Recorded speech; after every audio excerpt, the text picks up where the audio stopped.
परमात्मा की लाठी दिखती नहीं, लेकिन पड़ती है तो बहुत दर्द देती है। एक साधु वर्षा के जल में प्रेम और मस्ती से भरा चला जा रहा था। इस दौरान उसने एक मिठाई की दुकान को देखा, जहां एक कढ़ाई में गर्म दूध उबाला जा रहा था, तो मौसम के हिसाब से दूसरी कढ़ाई में गर्मा गर्म जलेबियां तैयार हो रही थी। साधु कुछ क्षणों के लिए वहां रुक गया।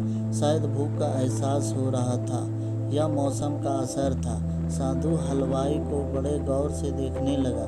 साधु कुछ खाना चाहता था, लेकिन जेब ही नहीं थी तो पैसे भला कहाँ से होते। साधु कुछ पल से हाथ सेकने के बाद चला ही जाना चाहता था कि नेक दिल हलवाई से रहा न गया और एक प्याला गर्म दूध और कुछ जलेबियां साधु को दे दी। मंगल ने गर्म जलेबियां गर्म दूध के साथ खाई और फिर हाथों को ऊपर की ओर उठाकर हलवाई के लिए प्रार्थना की और आगे चल दिया। साधु बाबा का पेट भर चुका था। दुनिया के दुखों से बेपरवाह वो फिर एक नए जोश से बारिश के गंदे पानी के छींटे उड़ाता चला जा रहा था। यह इस बात से बेखबर था कि एक युवक नवविवाहिता जोड़ा भी वर्षा के जल से बचता बचाता उसके पीछे चला आ रहा है। एक बार इस मस्त साधु ने बारिश के गंदे पानी में जोर से लात मारी। बारिश का पानी उड़ता हुआ सीधा पीछे आने वाली युवती के कपड़ों को भिगो गया और उस औरत के कीमती कपड़ों कीचड़ से लथपथ हो गए। उसके युवा पति से यह बात बर्दाश्त नहीं हुई, इसलिए वह आस्तीन चढ़कर आगे बढ़ा और साधु के कपड़े को पकड़कर खींचकर कहने लगा, अंधा है, तुमको नजर नहीं आता? तेरी हरकत की वजह से मेरी पत्नी के कपड़े गीले हो गए हैं और कीचड़ से भर गए हैं। साधु हक्का बक्का सा खड़ा था, जबकि इस युवा को साधु का चुप रहना नाखुशगवार गुजर रहा था। साधु को छुड़ाना भी चाहा, लेकिन युवा की आंखों से निकलती नफरत की चिंगारी देख वह भी पीछे खिसकने पर मजबूर हो गई। राह चलते राहगीर भी उदासीनता से यह सब दृश्य देख रहे थे, लेकिन युवा के गुस्से को देखकर किसी ने इतनी हिम्मत नहीं हुई कि उसे रोक पाते, और आखिर जवानी के नशे में चूर इस युवक ने एक जोरदार थप्पड़ साधु के चेहरे पर जड़ दिया। बूढ़ा मंगल थप्पड़ की ताप न झेलता हुआ लड़खड़ाता हुआ कीचड़ में जा गिरा।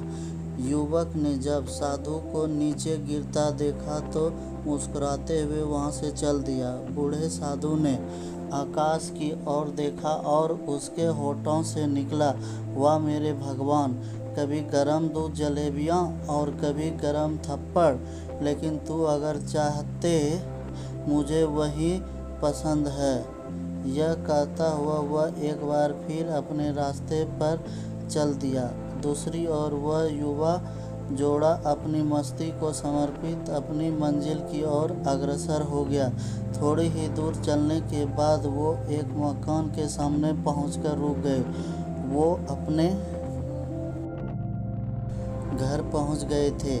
युवा अपनी जेब से चाबी निकालकर अपनी पत्नी से हंसी मजाक करते हुए ऊपर घर की सीढ़ियां तय कर रहा था।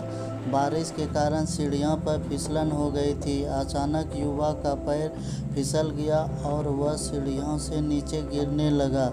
महिला ने शोर मचाकर लोगों का ध्यान पति की ओर आकर्षित करने लगी, जिसकी वजह से उसके संबंधी और दूसरे लोग तत्काल सहायता के लिए युवक की ओर लपके और अस्पताल ले गए। युवा का सिर फट गया था और कुछ ही देर में ज़्यादा खून बहने लगा।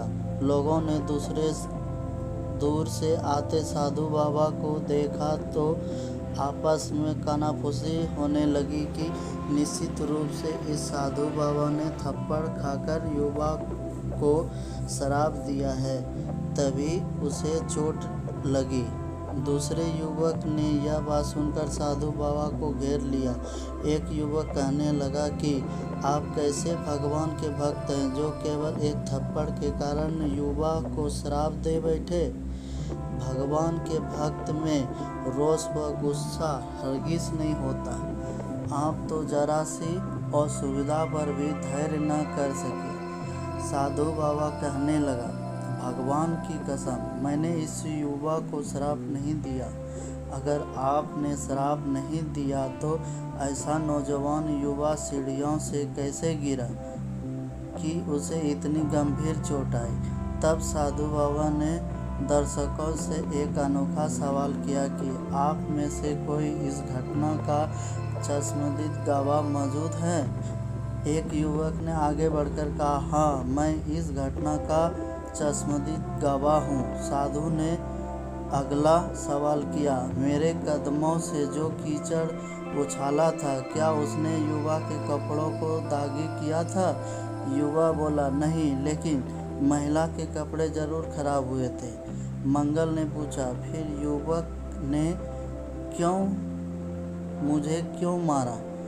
युवक कहने लगा, क्योंकि वह युवा इस महिला का प्रेमी था और यह बर्दाश्त नहीं कर सका कि कोई उसे प्रेमी के कपड़े को गंदा करे, इसलिए उस युवक ने आपको मारा।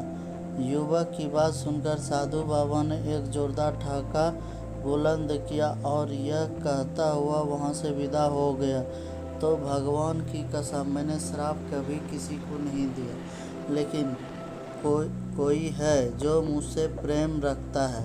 अगर उसका यार सहन नहीं कर सका तो मेरे यार प्रभु को कैसे बर्दाश्त होगा कि कोई मुझे मारे। मेरा यार इतना शक्तिशाली है कि दुनिया का बड़े से बड़ा राजा भी उसकी लाठी से डरता है। सच है, उस आत्मा की लाठी दिखती नहीं और आवाज़ भी नहीं करती, लेकिन पड़ती है तो बहुत दर्द देती है। कहानी से शिक्षा। अपने धन, यौवन और पद का अहंकार दूसरे को चोट पहुंचाने का कारण बनता है, किंतु जब समय का चक्र हमारी तरफ घूमता है तो हमारा कष्टों का दौर शुरू हो जाता है। हमारे कर्म ही हमें उसकी लाठी से बचाते हैं। बस कर्म अच्छे होनी चाहिए। किसी को चोट पहुंचाना खुद चोट खाने की तैयारी करना है। हमें अपने गलत कर्मों से डरना चाहिए, क्योंकि ईश्वर की लाठी में आवाज़ नहीं होती। दोस्तों, यह जानकारी आपको पसंद आई है तो हमारे चैनल को सब्सक्राइब, लाइक और शेयर ज़रूर करें। धन्यवाद।